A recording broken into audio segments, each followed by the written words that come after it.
साधना prime news, क्योंकि सच जरूरी है।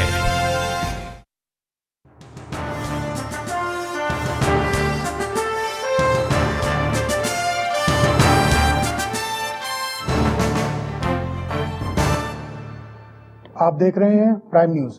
मैं हूं मोहसिन खान। आज हमारे साथ बातचीत करने के लिए मौजूद हैं समाजवादी पार्टी के बहुत ही वरिष्ठ और नेता मंत्री आजम खान साहब। आजम जी, आपका बहुत बहुत स्वागत है प्राइम न्यूज में।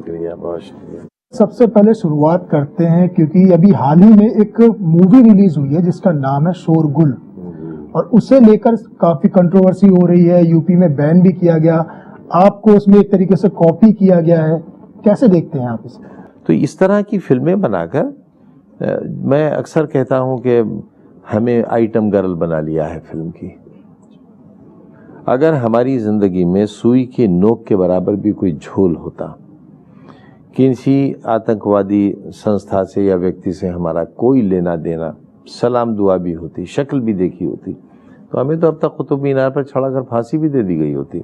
बड़ा पारदर्शी जीवन है हमारा और बहुत किया है हमने समाज के लिए। हमसे रोज कहते हैं ये बेअक्ल लोग के पाकिस्तान चले जाओ।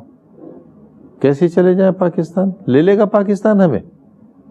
हम चले गए होते, हम होते प्रधानमंत्री अब से 20 साल पहले पाकिस्तान के। और ये रिकॉर्डेड तकरीरें हमारी विधानसभा की कि हम इतना बेसलाहियत मत समझो, हमें भेजना भी नुकसानदेह रहेगा। क्यों ले लेगा पाकिस्तान हमें? क्यों इतनी बड़ी आबादी को हिंदुस्तान की पाकिस्तान ले लेगा? कौन सा दुनिया का देश ले लेगा? बराबर ये कहकर जलील करना कि पाकिस्तान चले जाओ। हमने यूनिवर्सिटी पाकिस्तान जाने के लिए बनाई है, बच्चों के स्कूल हमने पाकिस्तान जाने के लिए बनाए हैं। ये दुनिया भर के काम करते हैं, 20 घंटे काम करते हैं, पाकिस्तान जाने के लिए किया है, लेकिन सिर्फ इसलिए कि माहौल में जहर फैलाया जा सके, मुसलमानों के लिए हिंदू बच्चों के दिलों में, दिमागों में नफरत पैदा की जा सके, इसलिए ये सब होता है। तो इस तरह की फिल्में बनाकर महज माहौल को ख़राब करना। मुजफ्फरनगर के मामले को लेकर ये फिल्म बनी है। मैं कहा गया कि मैंने किसी की सिफारिश की और मैंने ऐसा टेलीफोन किया कि जिसमें किसी मुजरिम को छोड़ने की बात कही। सहाय कमीशन बैठा, जस्टिस सहाय, हमारा कहीं नामो निशान, कहीं तस्करा नहीं।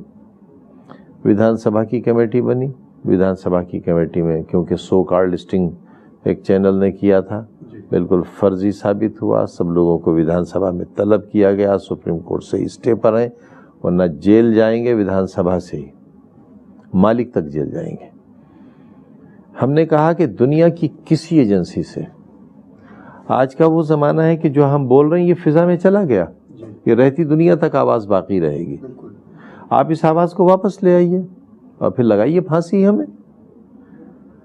इतनी बेगुनाही के बावजूद अगर कोई फिल्म ऐसी बनती है जिससे मुझे दोषी बनाया जाता है, या ऐसी तकरीरें मेरी शक्ल, मेरा हुलिया बनाकर की जाती हैं जिससे समाज में नफरत फैलती है, तो मेरा कहना सही है कि भाई हमें आइटम गर्ल बना लिया है आपने। आपके बाजार में कुछ है नहीं, आपकी दुकान में कोई सामान नहीं है सिवाय नफरत के सामान के, तो बेचिए आप इसे।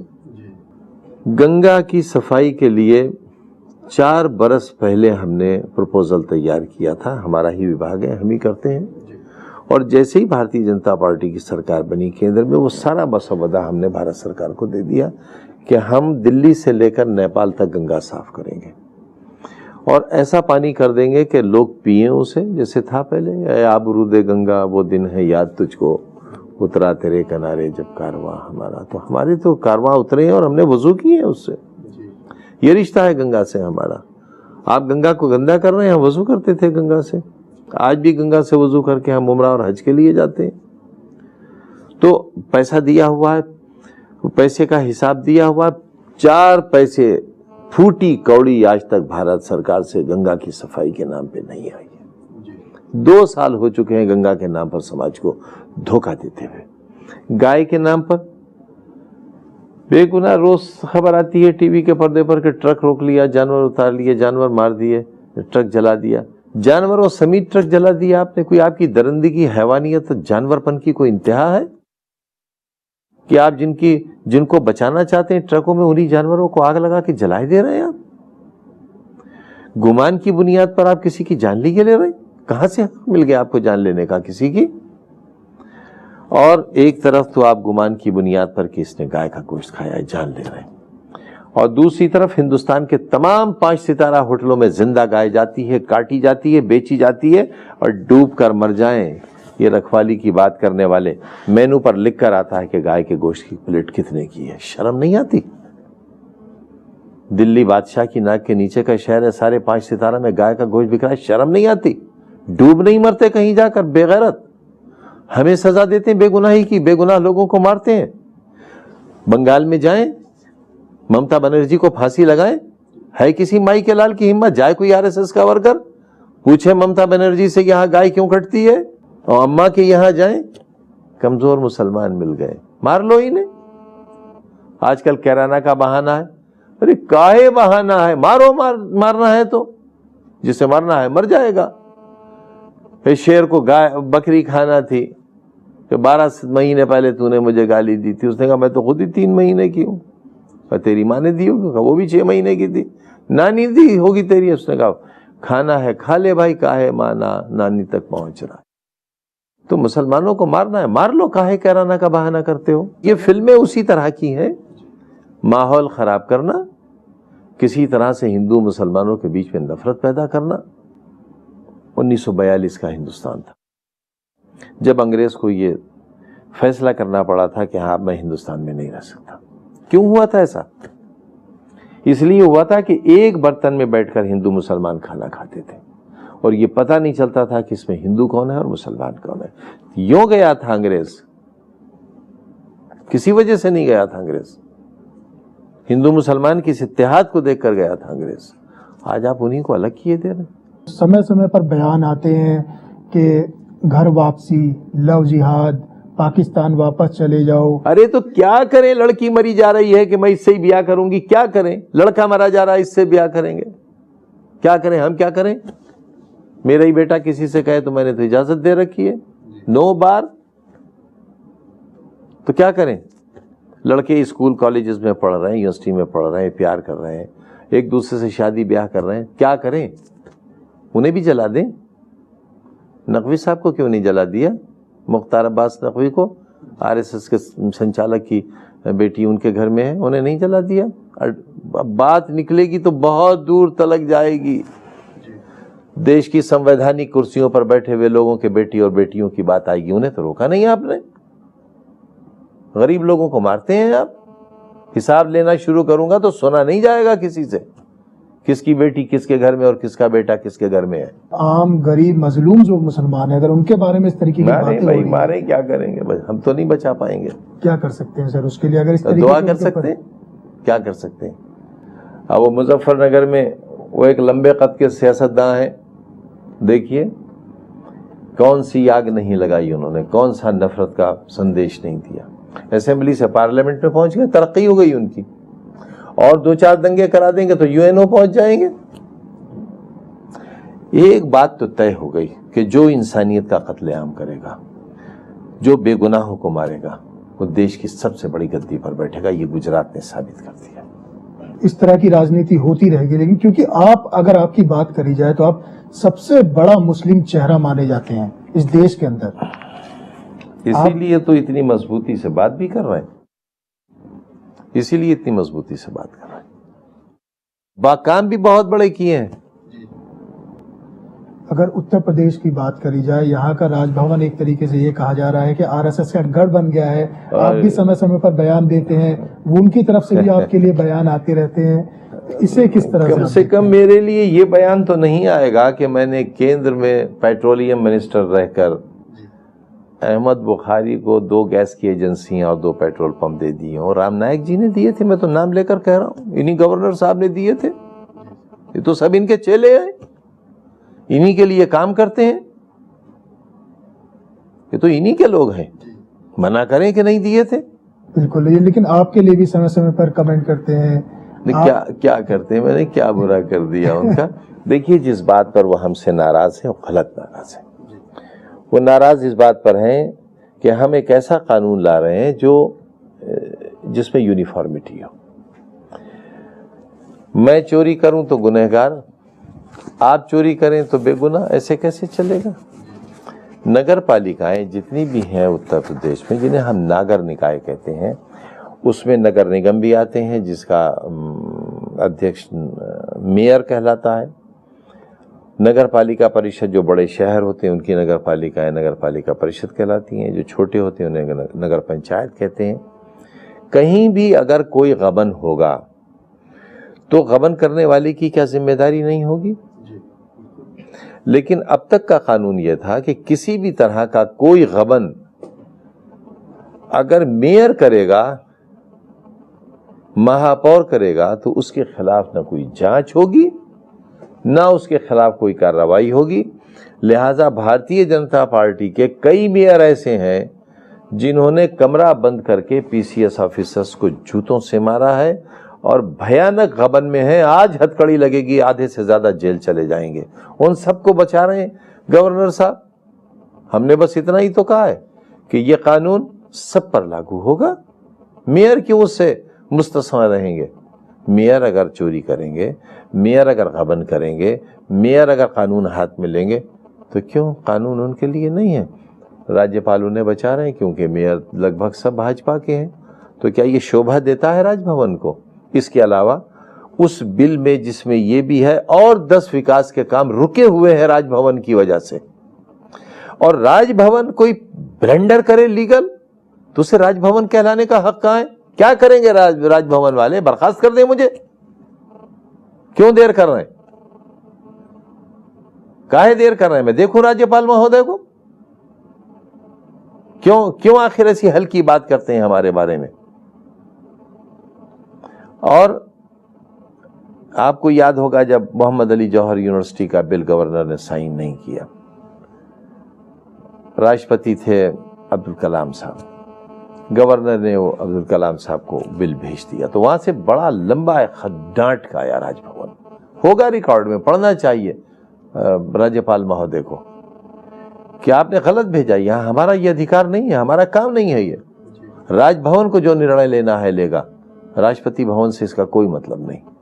जब एक दृष्टांत मौजूद है, एक मिसाल मौजूद है, और मैं कह चुका हूं कि देखो ये समाज के लिए बिल है, ये मोहम्मद अली जौहर यूनिवर्सिटी का बिल नहीं है जिसको आप ठोकर से मार दो। तो गलत किया है। राजभवन ने सिर्फ करप्शन को प्रोटेक्शन दिया है और करप्ट लोगों को बचाने की शुरुआत की है। तो जो वो गवर्नर की एक गरिमा होती है, जो उसका कार्य क्षेत्र होता है, वो उसकी तरह काम नहीं करता। काय की गरिमा है? अयोध्या जाकर कहते हैं राम मंदिर बनना चाहिए, ऐसा बनना चाहिए, वैसा बनना चाहिए, तो बना हुआ है। 6 दिसंबर 92 को बन तो गया, नरसिम्हा राव साहब ने बनवा तो दिया, शुक्रिया अदा करें उनका। ये राज्यपाल का काम है कि यहाँ मस्जिद बनना चाहिए, यहाँ मंदिर बनना चाहिए, यहाँ गुरुद्वारा बनना चाहिए, यहाँ रामलीला लगना चाहिए, यहाँ जैसे मोहम्मद का जुलूस निकलना चाहिए। राज्यपालों का काम है, ये राज्यपाल करेंगे, अपना काम करेंगे नहीं और ये काम करेंगे।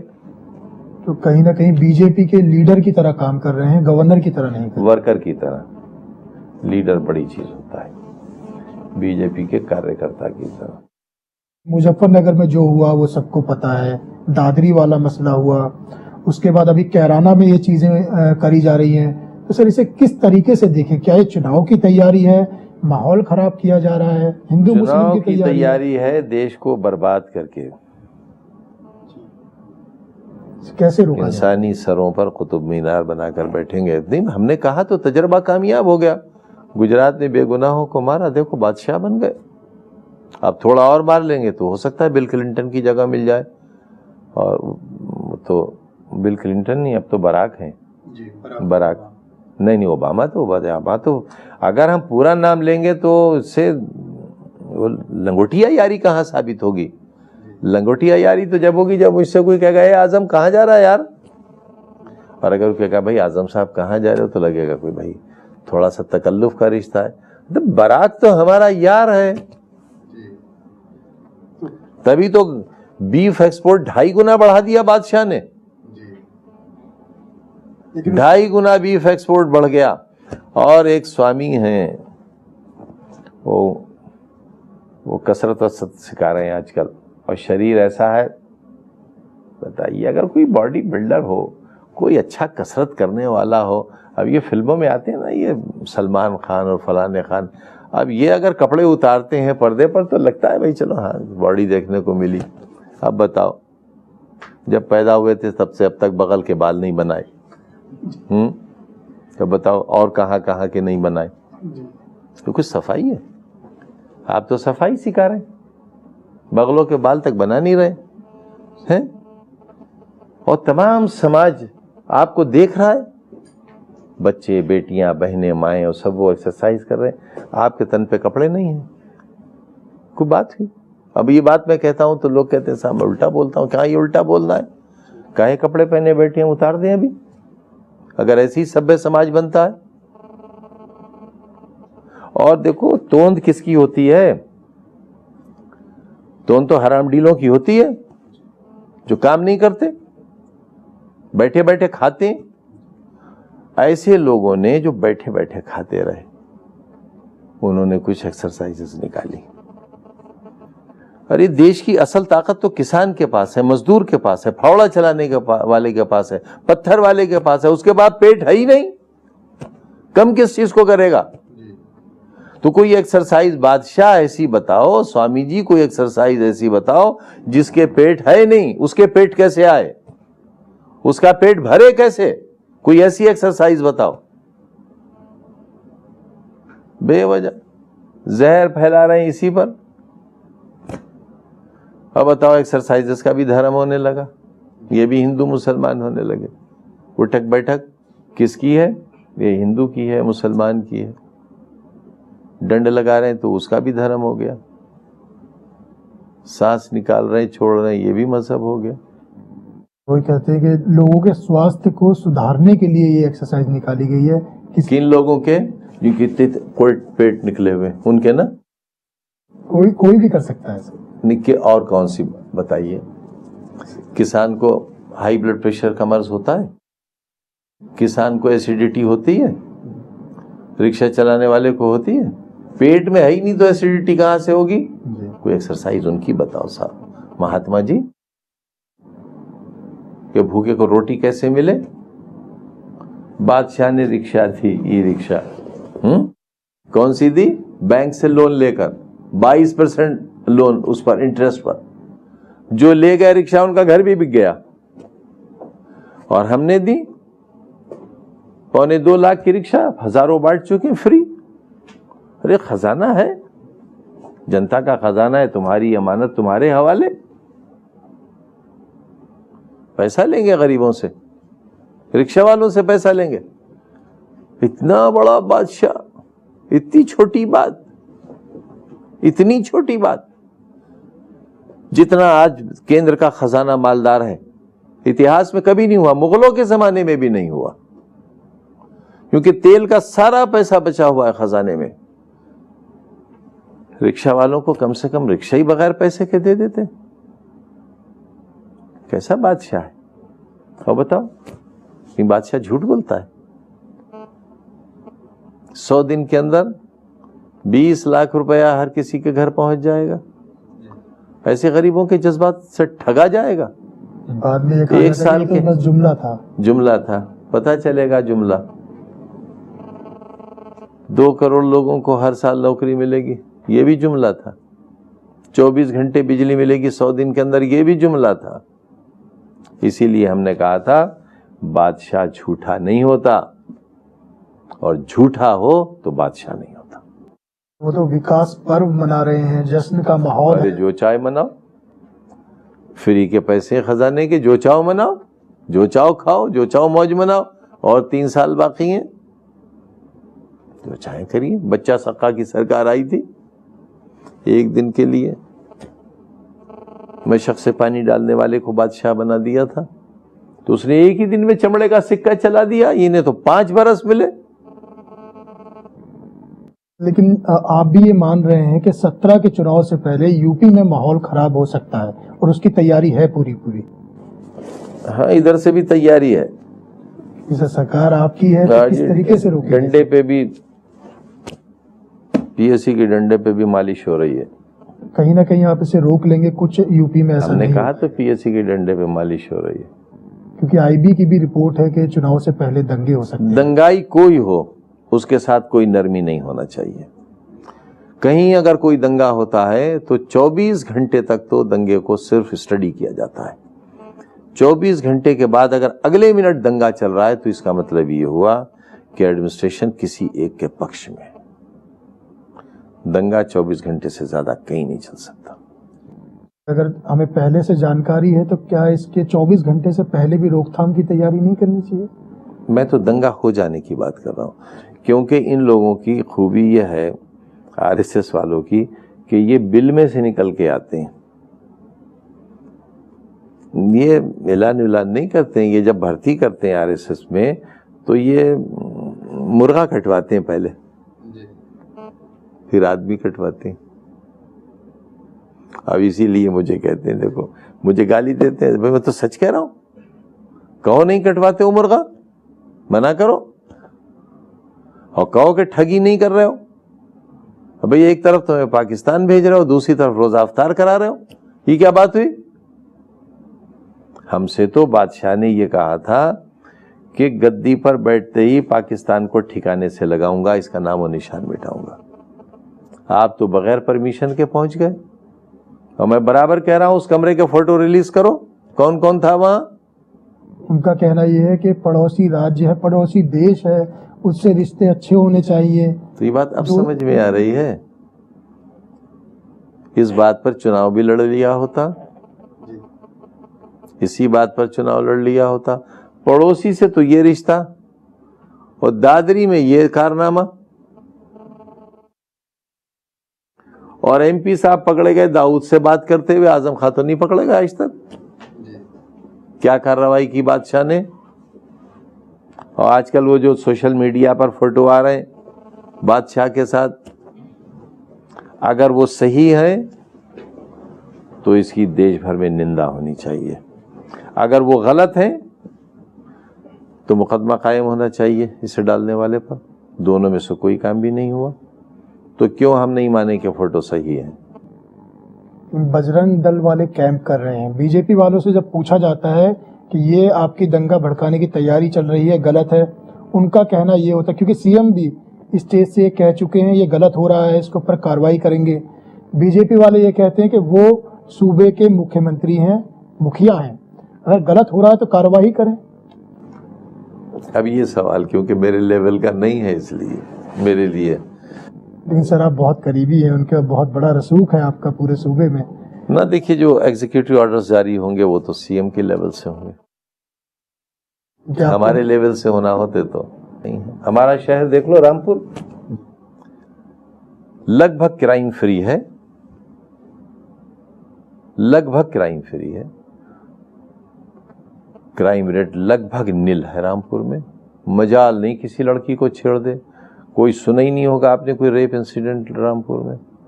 इतनी सख्ती रखता हूं।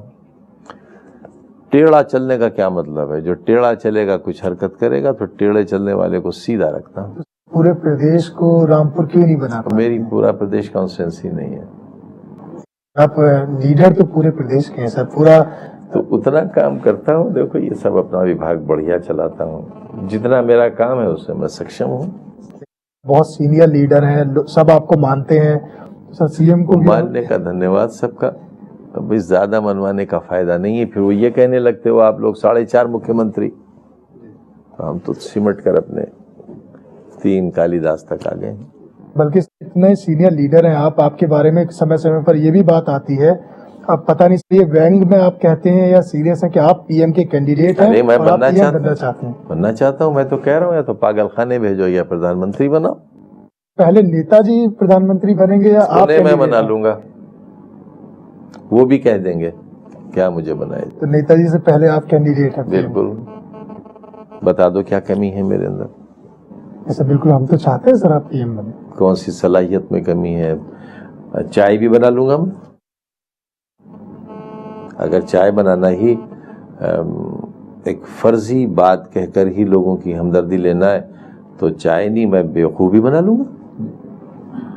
देखो, मैं तो 2 काम कर लूंगा।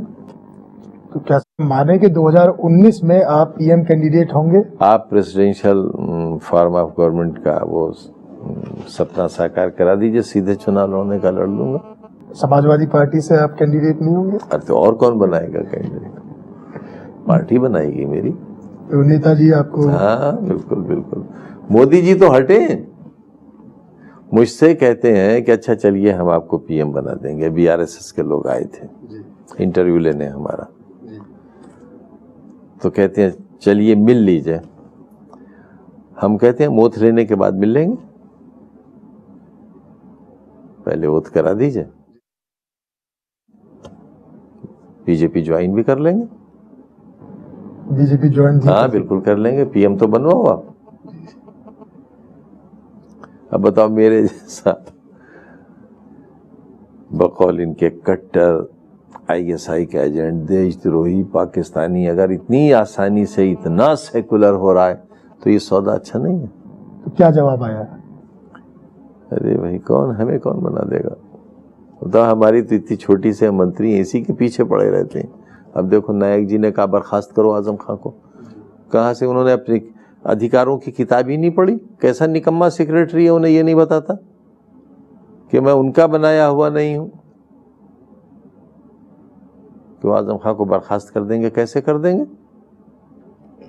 कैसे आप बर्खास्त कर देंगे? तो आप तो लोकतंत्र को बर्खास्त कर देंगे। आप समय समय पर ये भी बयान आते हैं कि जैसे योगी जी हैं, आदित्यनाथ जी, अरे बढ़िया आदमी, देखिए प्राची जी हैं। देखिए योगी जी का मामला यह है कि वो भी योग करते नहीं है और योगी हैं। ऐसे बहुत से लोग हैं जो योग नहीं करते और योगी हैं। तो उन्हें शादी की भी आप सलाह देते रहते हैं। अच्छा तो मैं बदमाशी की सलाह दूं? मैं तो इसी के पक्ष में हूं कि प्यार करो तो फिर शादी कर लो। मैंने तो ये कहा था भाई आप लोग फंसा देते हो उससे। मैंने थोड़ा ही कुछ कहा था, मुझसे कुछ लड़कों ने पूछा कि साहब योगी जी आपसे बड़ी नफरत करते हैं। हमने कहा नहीं भाई हम तो उनसे मोहब्बत करते हैं। तो उन्होंने कहा क्या सलाह है मोहब्बत की? मैंने कहा वो भी मोहब्बत करें। सब कैसे मोहब्बत करें? मैं शादी करके करें, इससे कौन सी बुरी बात होगी? भैया आपको करना है करिए, नहीं करना है मत करिए। मना कर दें आप कि भाई मैं नहीं करूंगा, या मैं नहीं करता हूं, या हमारे यहाँ नहीं होती है, या हमारे हालात नहीं है शादी करने के, वगैरह वगैरह की वजह से, पैसे नहीं है, ये नहीं है, वो नहीं है, तो हम नहीं कर सकते शादी। इसमें मेरे होर्डिंग जलवाने की क्या जरूरत है? सारे मेरे होर्डिंग जलवा दिए और पुतले और कुत्ते के गले में और इसके गधे के गले। बताओ ये कोई बात हुई? आपने एक अच्छी सलाह दी थी कि वो घर बसाने, लेकिन उनका कहना ये है वो तो संत हैं, सब त्याग चुके हैं। तो चलिए हम सब संत हो जाएं। लेकिन दूसरी तरफ ये भी बयान आते हैं कि 4 बच्चे पैदा करें। वो भी मैंने कहा हमसे ही मिलो, तो वो नुस्खा भी हमारे ही पास है, वो भी तुमसे ना होने के। लेकिन वो बहुत बयान देते हैं। वो नुस्खा भी हमारे ही पास है, जिसके ना हो रहे हो हमारे पास है नुस्खा उसका। बहुत बोला जाता है। सिर्फ अरमान करने से दिल में नस्ल नहीं बढ़ती, कुछ जद्दोजहद भी करना पड़ती है। आपने एक लीडर के लिए ये भी कहा, उन्होंने पहले आपके लिए कुछ कहा, उसके बाद आपने ये कहा कि वो कई दिन नहाते भी नहीं है। बड़ी बदबू आती है। आप इतनी दूर से भी इंटरव्यू नहीं ले सकते, इतनी बास आती है। कभी आपकी मुलाकात हुई उनसे? आपने जी वो बहुत बहुत करीब से हुई है। तो आपने कहा कि अभी नहा लिया करो? मैं दूर हो गया, मैं क्या करूं। अब उन पर देखिए कितना गंदा चार्ज है, शिष्या का बलात्कार किया उन्होंने, और ऐसे लोगों को टिकट दिया, भाजपा ने पार्लियामेंट में भेजा। ये लेवल है भाजपा की शराफत का। समय हो गया है एक छोटे से ब्रेक का, कहीं मत जाइएगा क्योंकि ब्रेक के बाद भी बातचीत जारी रहेगी।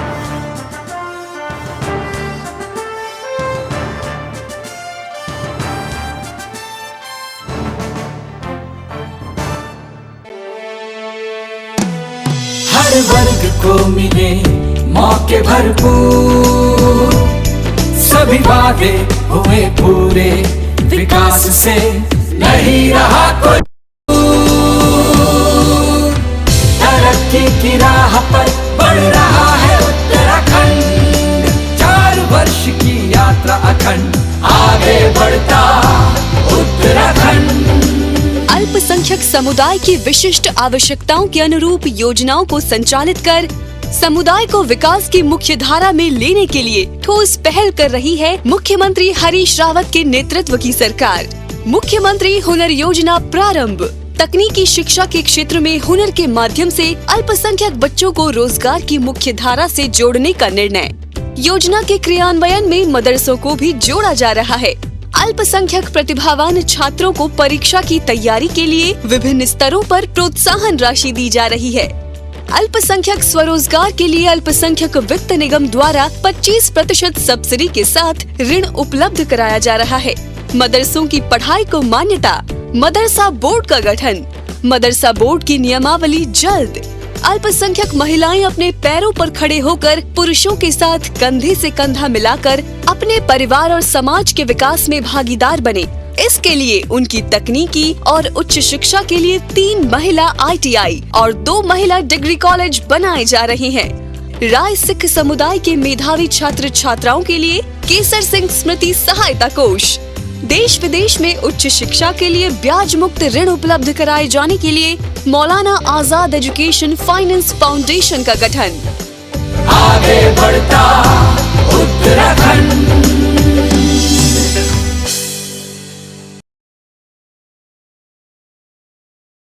डॉक्टर आर्थो आयुर्वेदिक तेल और कैप्सूल। घुटना, कंधा या कमर, चाहे जैसा दर्द हो, ये मुझे देता है दर्द से पूरी आजादी। एक भरपूर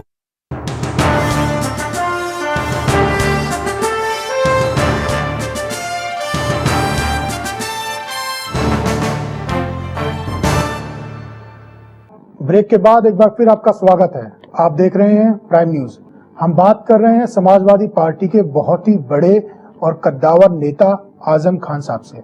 आजम जी, आपका एक बार फिर बहुत स्वागत है प्राइम न्यूज में। अभी हमने एक फिल्म की बात करी, शोरगुल। अगर उसमें आपके लिए एक कैरेक्टर के लिए ऑफर आता, क्योंकि आपको उसमें एक अलग तरीके से दिखाया भी गया है पीछे से हम कहेंगे, तो कौन सी बात? अगर आपके लिए सर आता ऑफर तो आप क्या एक्सेप्ट करते? जया प्रदा सांसद हो सकती हैं, हम एक्टिंग नहीं कर सकते भाई? कलाकार सियासतदान हो सकता है, तो सियासतदान से बेहतर कलाकार कौन होता है? उसमें तो दोनों खूबियां होती हैं। कलाकार अगर सियासत में नाकाम हो जाए तो अमिताभ बच्चन हो जाता है। तो आप करते? मैं इसलिए करता कि पैसे वैसे मिल जाते, घर ही बना लेता, एक नई मोटर ले लेता या यूनिवर्सिटी में लगा देता अपनी, तो मैं तो अभी तैयार हूँ। और कितना अच्छा होता, ओरिजिनल किरदार मिल जाता।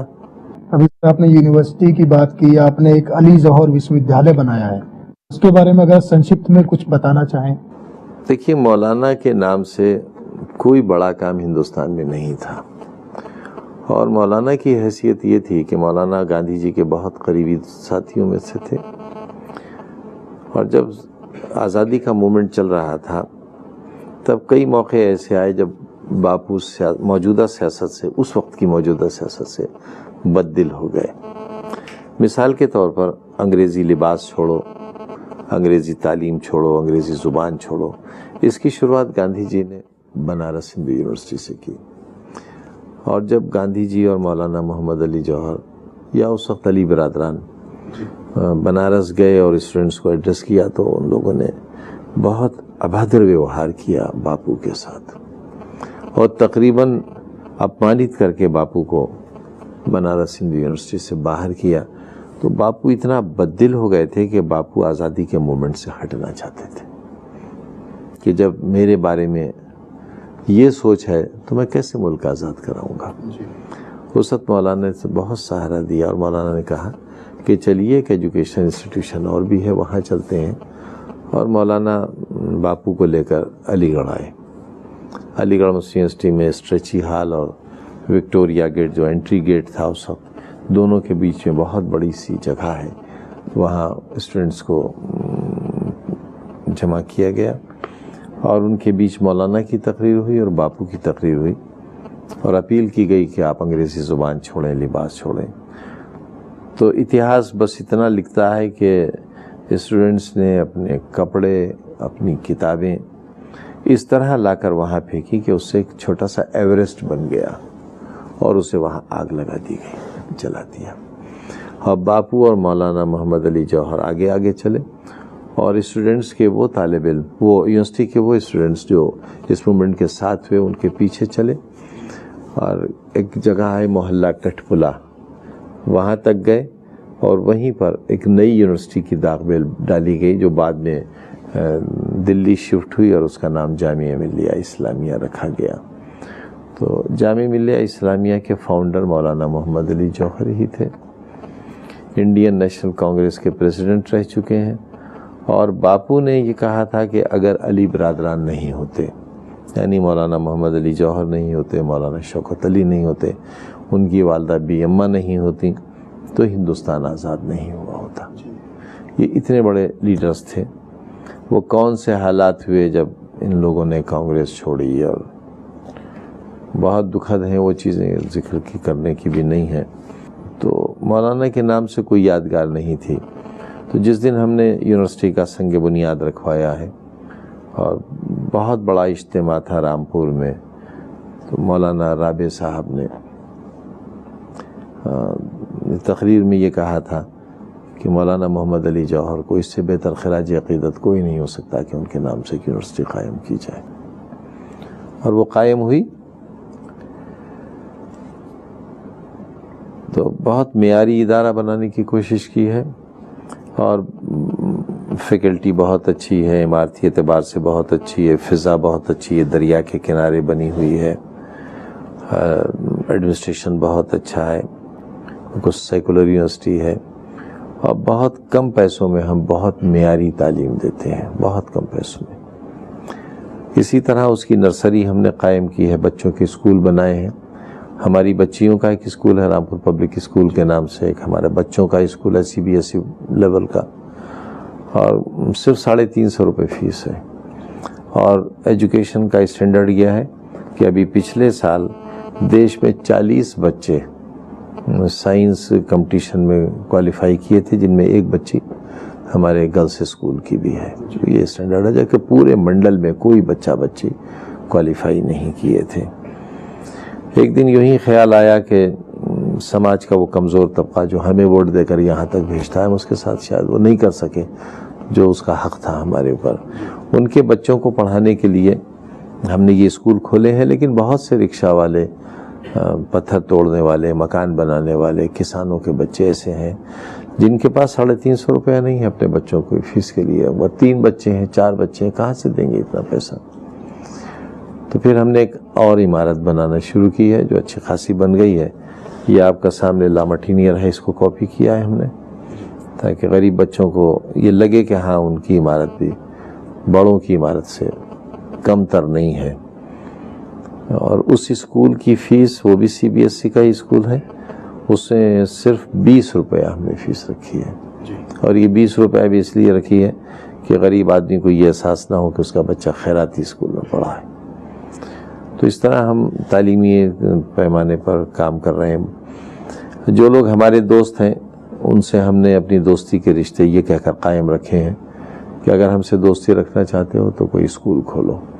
लिहाजा यूपी में बहुत सी जगहों पर हमारी तहरीक पर, और हमारे साथ नवाज देवबंदी साहब, हम दोनों इस तहरीक में साथ साथ हैं।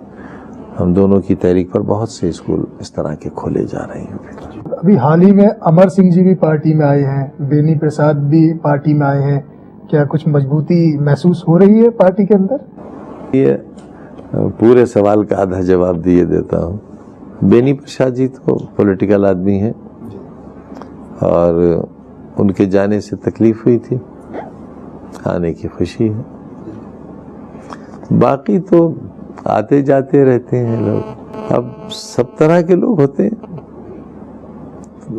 सब चलता है, सियासत में सब चलता है। वैसे पार्टी में सब कुछ ठीक है, क्योंकि अभी कौमी एकता दल का विलय हुआ, उसके तुरंत बाद CM साहब ने एक मिनिस्टर को बर्खास्त कर दिया। तो सर क्या पार्टी में सब ठीक चल रहा है? क्योंकि बाहर से तो कुछ ठीक नजर आ नहीं रहा है, कहीं ना कहीं कुछ दिक्कत है। हाँ, बहुत खुशी तो नहीं है इन हालात से, और बहुत हिम्मत अफजा भी नहीं है ये हालात। अच्छी बात नहीं है, काश ऐसा न हुआ होता, और अगर ऐसा होना ही था तो ये बाहमी मशवरे से हुआ होता, क्योंकि मैं इन चीज़ों से बहुत दूर हूँ और मेरी मसलहत का तकाजा भी यह है कि मैं कुछ ऐसे कामों में लगा हूँ कि इन चीज़ों में पढ़ना नहीं चाहता। इनमें नेकनामियाँ कम और बदनामियाँ ज़्यादा मिल जाती हैं। लेकिन जो भी कुछ हुआ वो बहुत दुखद है और जितनी जल्दी इसका हल निकल आए, क्योंकि ये एक ही जगह बैठकर हल हो सकता है, एक ही घर की दीवारों के बीच हो सकता है, तो हो जाएगा। हमें अच्छी उम्मीद रखना चाहिए। क्या लगता है सर फिर भी क्या ना, ये सब घरेलू बातें हैं और जाहिर है घरेलू बातों में देर लग सकती है लेकिन दुरुस्त हो जाती है। 17 के चुनाव की बात करते हैं। सबसे बड़ी अगर हम चुनौती माने आज की तारीख में समाजवादी पार्टी के सामने, तो वो 2017 का चुनाव है, क्योंकि कभी भी पार्टी रिपीट नहीं कर पाई है। पिछले कुछ सालों से इस तरीके से हो रहा है कि एक बार सपा एक बार बसपा, तो क्या इस बार फिर से बसपा? वो कौन है अम्मा जिनको कहते हैं जयललिता, वो तो रिपीट हो गई जी, वो भी नहीं होती थी। तो इस बार के जो भी चुनाव होंगे देश में, उनमें कुछ ऐसे ही रिजल्ट्स आएंगे। बिहार में रिपीट हो गए, तमिलनाडु में, तमिलनाडु ही तो तमिलनाडु वेस्ट बंगाल तमिलनाडु दोनों में रिपीट हो गए। तो ये 3 का रिपीटिशन हुआ है, तो 3 की गिनती लोग कहते हैं अच्छी नहीं होती है, तो चौथे यहाँ रिपीट हो जाएंगे। तो अखिलेश जी ही सीएम बनेंगे अगर रिपीट होते हैं? देखिए, वो मामला हमारे लेवल का नहीं है। कौन बनेंगे नेताजी तय कर देंगे, वो जिसे कहेंगे वो बन जाएंगे। लेकिन भारतीय जनता पार्टी ये कह रही है कि वो 265 प्लस सीटें जीतने जा रही है। लोग हंस रहे हैं इस बात पर, लोग कह रहे हैं लीजिए इनकी भी सुनिए। अब वो तो एक धप्पल चल गई, वो तो ठगी रोज रोज नहीं चलती, तो चल गई। बसपा के अपने दावे हैं, वो ठगी तो चल गई। अब देखिए, बादशाह जाते हैं विदेश तो कोई नहीं कहता मोदी मोदी मोदी, कोई नहीं कहता, कहता जी काम है काम है। अब कोई आता ही नहीं। गुजरात से भी अब लोग नहीं जा रहे हैं, कह रहे हैं वीजा नहीं मिला सर। तो भारतीय जनता पार्टी के जो दावे कर रहे हैं इतने बड़े बड़े, उनमें कोई दम नहीं है। अच्छा साहब, हो भी जाएगा तो क्या हो जाएगा? कुछ बेगुनाह और मर जाएंगे, कुछ घर और जल जाएंगे, कुछ इज्जतें और लुट जाएंगी, लोकतंत्र और कमजोर हो जाएगा, यही तो होगा। लेकिन मैंने कई साल अपनी तकरीरों में कहा कि जमीन वालों के साथ इंसाफ करो,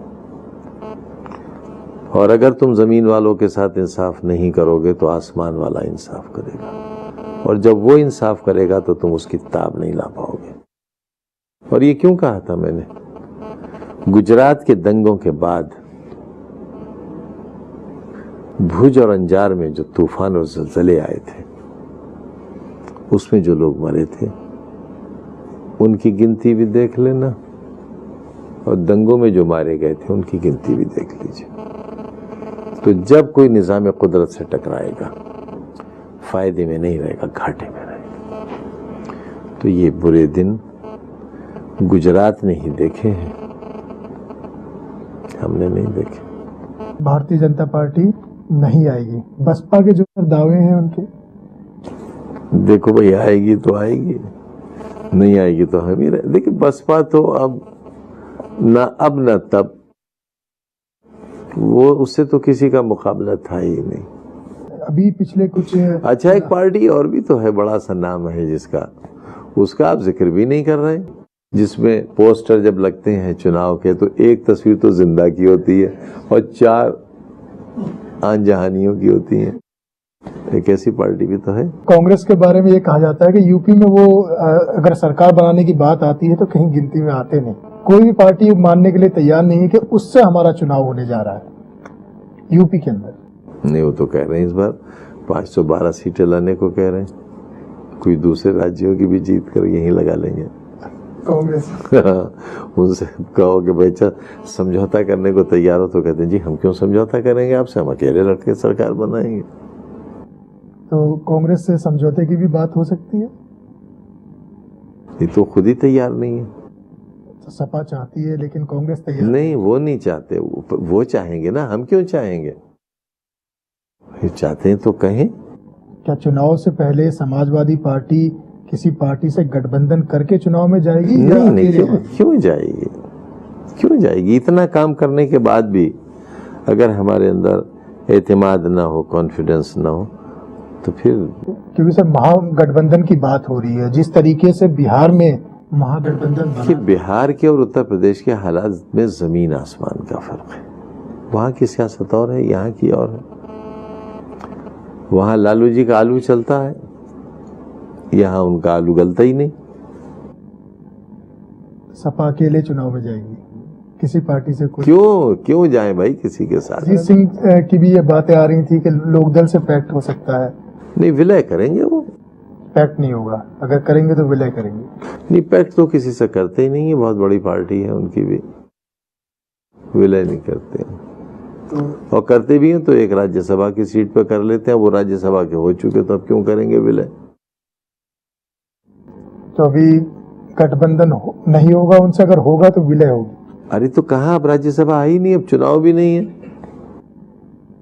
सीधा सीधा आप क्या मानते हैं कि किस पार्टी से आपका चुनाव होने जा रहा है? किसी से नहीं, किसी से नहीं, सरकार बनाएंगे इंशाल्लाह। लेकिन अभी सीएम का चेहरा साफ नहीं है कि कौन। नहीं, सीएम का चेहरा तो अखिलेश यादव है। अगला सीएम लेजिस्लेटिव पार्टी जो भी नेता होगा।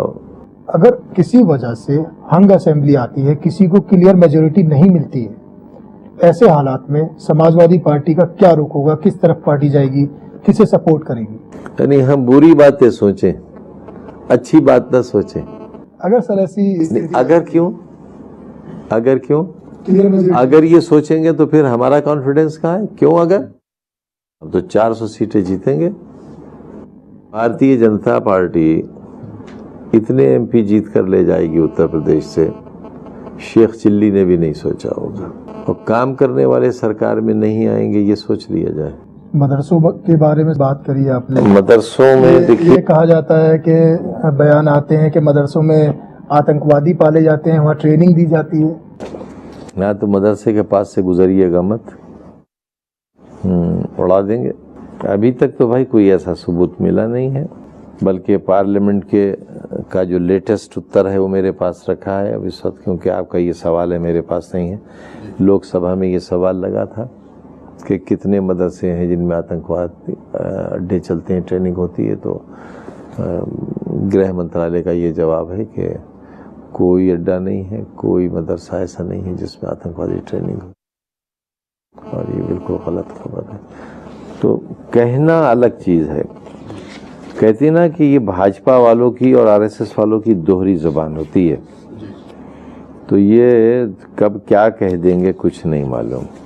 ये दरअसल चाहते ही हैं कि मदरसे बंद हो जाए, और मदरसे बंद हो जाने से इनका फ़ायदा ये होगा कि जो साक्षरता अभियान चला था, जिसमें अगर कोई कीड़ा बना दे और कहे ये मेरे हस्ताक्षर हैं, और उस कीड़े को फिर दोबारा बना सके और उसी कीड़े को अपने हस्ताक्षर बना ले, तो वो साक्षर माना जाएगा, यानी वो पढ़ा लिखा है। कीड़ा बनाने वाला वो साक्षर है, पढ़ा लिखा है। इस पर खजाना खाली हो गया भारत सरकार का। उनसे तो बेहतर है मदरसों में पढ़ने वाले बच्चे। कितना बड़ा अन्याय होगा मुल्क के साथ कि एक ऐसी आबादी जो दूसरी आबादी है देश की, उसके बच्चे जाहिल रहें, अनपढ़ रहें, जमीन का बोझ रहें। किसका नुकसान है? इस पेट के साथ अगर ये दो मजबूत हाथ काम करें तो ये पेट का आरामद है, और ये अपाहज हाथ हो तो कहाँ से खिलाएंगे इतने पेटों को? तो ये लोग जो मुसलमानों के खिलाफ मंसूबे बनाते हैं कि वो जाहिल रहें, वो बीमार रहें, उन्हें पोलियो की ड्रॉप भी पिलाओ तो एक्सपायर्ड डेट की पिलाओ, और ऐसी गंदी गंदी बातें करते हैं कि इनकी बच्चियों के साथ ऐसा करो और वैसा करो। तो क्या स्वस्थ भारत ऐसे बनेगा? अपने ही हमवतनों को सदियों से जिनके साथ हम रहते चले आए हैं, जिनके साथ हम होली, दिवाली, ईद, बकरीद मनाते हैं, उनके घरों को जला दें, उनके बच्चों को तेजाब में गलाएं, ये सही है? और वो दहशत में रहें। आज हिंदुस्तान में रहने वाले करोड़ों मुसलमान कितनी दहशत में हैं। रात को ये सोच के सोते हैं कि पता नहीं सुबह दंगे वाले हमें जिंदा उठने भी देंगे या नहीं उठने देंगे। मुजफ्फरनगर के आज भी हालात जैसे हैं, सहारनपुर के जैसे, अंदाजा लगा सकते हैं आप लोग कितनी दहशत सता है। कैसे वो दूर कैसे हो? अब देखिए, हर सवाल का जवाब तो मेरे पास इस वक्त नहीं है तो लेकिन मुनासिब नहीं है देना। क्योंकि 2012 में जब समाजवादी पार्टी की सरकार आई थी, उसमें सबसे अहम जो रोल रहा था वो अल्पसंख्यक वोटर का रहा था, मुस्लिम अभी हिंदुस्तान, अभी उत्तर प्रदेश का भविष्य तय करने में मुसलमानों का अहम किरदार है, जिसमें सबसे अहम रोल आपका माना गया समाजवादी पार्टी की तरफ से, सपा की तरफ से मुलायम सिंह, अखिलेश यादव। लेकिन उसके बाद बहुत सारे वादे किए गए थे मुस्लिम से कि बहुत सारी चीजें करी जाएंगी उनके लिए, 18% आरक्षण दिया जाएगा। कोई एक वायदा ऐसा मैनिफेस्टो का, दरअसल हमारी जो राजनीति की पाक किताब होती है, हमारा मैनिफेस्टो होता है 5 साल के लिए। जितने वादे किए गए, चाहे वो मदरसों से मुताल्लिक हों, मुसलमानों के समाजी, सियासी, माशी हालात के मामले में हो, या अल्पसंख्यकों के हों या आम लोगों के हों, उन सारे वायदों को पूरा किया गया। देखिए, एक वायदा हमने किया था कि हम ई रिक्शा देंगे, रिक्शा लेकर। ज्यादातर मुसलमान ही रिक्शा चलाते हैं, मेहनत मजदूरी ज्यादातर मुसलमान ही करते हैं। तो हमारे जहन में, बैकग्राउंड में ये था कि अगर हम ऐसा करेंगे तो इसका फायदा किसे पहुंचेगा, तो दे रहे हैं हम। जहां तक 18% की बात है, ये बात कही जा सकती ही नहीं थी, ये महज प्रोपेगेंडा है। देखिए, 18% तो बहुत बड़ी बात है। 0.18% भी रिजर्वेशन नहीं दिया जा सकता अनलेस संविधान में संशोधन ना हो। कॉन्स्टिट्यूशनल अमेंडमेंट चाहिए इसके लिए। कांग्रेस, हम हमेशा यही कहते रहे कि आप बिल लाइए कॉन्स्टिट्यूशनल अमेंडमेंट के लिए। अगर आप मुसलमानों को रिजर्वेशन देना चाहते हैं उनके आर्थिक बुनियादों पर, पिछड़ेपन की बुनियादों पर, तो आप बिल लाइए। हम जानते हैं कि बिल गिर जाएगा, आपका पास नहीं होगा, लेकिन ये बात तय हो जाएगी कि मुल्क में कौन लोग ऐसे हैं जो दूसरी बड़ी आबादी को जाहिल, अनपढ़, नंगा और भूखा रखना चाहते हैं। आज क्या कहती है, अब से 10 साल पहले सच्चर कमेटी की रिपोर्ट ने क्या कहा कि आज के दिन, 10 साल पहले जस्टिस सच्चर साहब ने कहा कि आज के दिन मुसलमानों की आर्थिक, शैक्षिक और सामाजिक स्थिति दलितों से भी बदतर है, और दिन ब दिन गिरती चली जा रही है वो स्थिति। भारतीय जनता पार्टी ने तो बिल्कुल नेस्तो नाबूद ही कर दिया। अब देखिए, हमारी तरफ रामपुर, शाहजहांपुर, बरेली, मुरादाबाद, इन जिलों में दस्तकारी के सहारे लोग अपनी रोजी रोटी कमाते थे, और उसमें सबसे बड़ा साधन था जरी का और जरदोजी का। बादशाह ने पाबंदी लगा दी, लाखों घर भूखे मर गए सिर्फ इसलिए कि मुस्लिम दस्तकार है।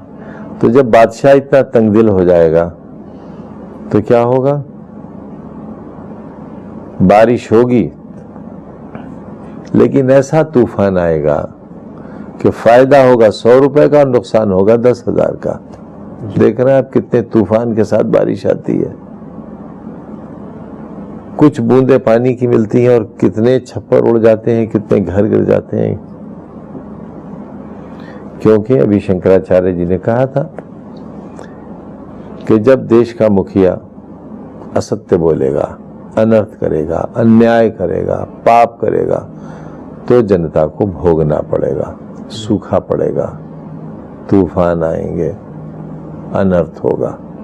मैं नहीं कह रहा हूं, शंकराचार्य जी ने कहा था। एक और बात कही गई थी चुनाव के दौरान कि जिस तरीके से जब मुस्लिमों के ऊपर खासतौर पर झूठा आतंकवाद का आरोप लगाकर उन्हें जेल भेज दिया जाता है, उन्हें सरकार छुड़वाने का काम करेगी और जो निकलेंगे उनके पुनर्वास के लिए भी काम करेगी। ऐसा किया भी, ढिंडोरा नहीं पीटा। मैं कहता हूं डॉक्टर ताराचंद को पढ़ो, ऐसे हिस्टोरियंस को पढ़ो जिन्हें दुनिया पढ़ती है, तो पता चलेगा आरएसएस क्या चाहती थी। आरएसएस तो अंग्रेजों के साथ थी, तो हिंदुस्तान की आजादी के खिलाफ थे, वो तो अंग्रेजी शासन चाहते थे। क्यों बुरा लगता है, कड़वा सच क्यों बुरा लगता है? वो तो ये कहते हैं बहुत अहम रोल उन्होंने अदा किया था। क्या कुछ पता तो चले, को पता चले इमरजेंसी में एक साहब इस वक्त एक राज्य के गवर्नर हैं, हम भी बनारस जेल में थे, वो भी थे, एक ही बैरक पे थे हम लोग। बहुत सुंदर लिखते हैं वो, उनकी राइटिंग ऐसी है जैसे मोती चुन दी है।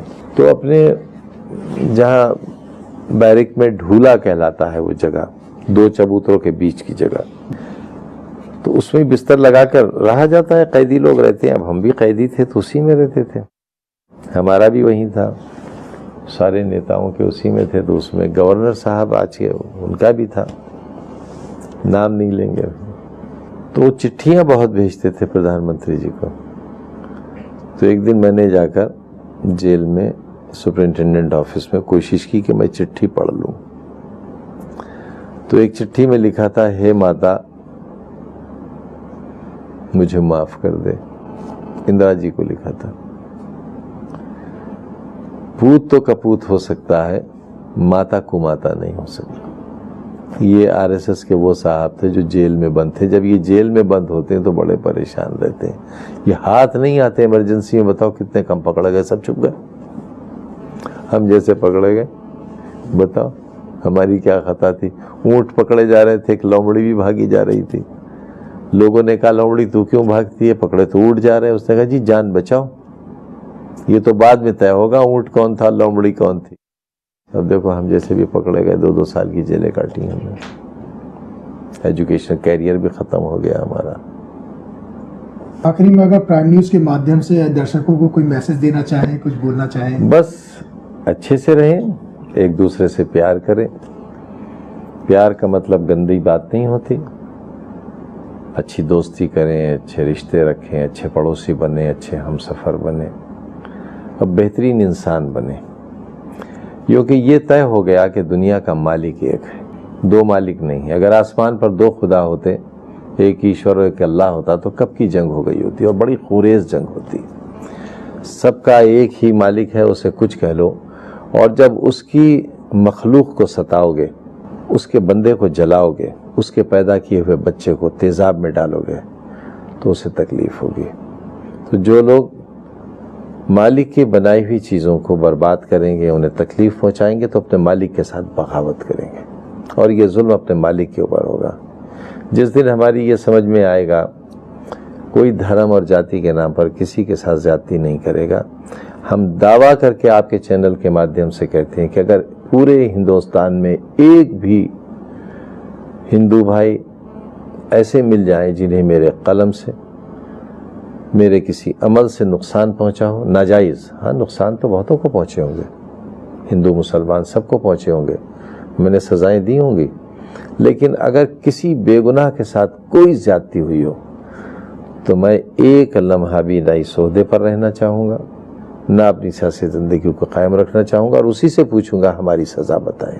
अगर एक भी शख्स ऐसा मिल जाए, अब बदनाम करने को कुछ भी कहते हैं। आपने प्राइम न्यूज को समय दिया, सारे सवालों के बहुत ही बेबाकी से जवाब दिए, बहुत शुक्रिया, बहुत शुक्रिया, बहुत। ये जो हमारे साथ समाजवादी पार्टी के कद्दावर नेता, बहुत ही वरिष्ठ नेता आजम खान साहब, जिन्होंने सारे सवालों का बहुत ही बेबाकी से जवाब दिया, और जिनका साफ तौर पर यह कहना है कि समाजवादी पार्टी 2017 के चुनाव में पूर्ण बहुमत के साथ वापसी करने जा रही है। आज के लिए बस इतना ही। देखते रहिए प्राइम न्यूज।